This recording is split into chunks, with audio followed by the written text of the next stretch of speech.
দাম্পত্য জীবনে আমি নয়, বরং আমরা। দাম্পত্য জীবনে আমরাতেই রয়েছে প্রকৃত আনন্দ, শান্তি ও তৃপ্তির প্রাচুর্য।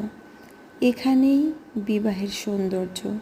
আসলে দাম্পত্য জীবনে যখনই আমি আমার মনোভাবে চলবে, আমি আমার দম্ভে লড়বে, তখনই আমিত্বের রোগে ভুগবে, তখনই আমিত্বের দ্বন্দ্বে ভুগবে।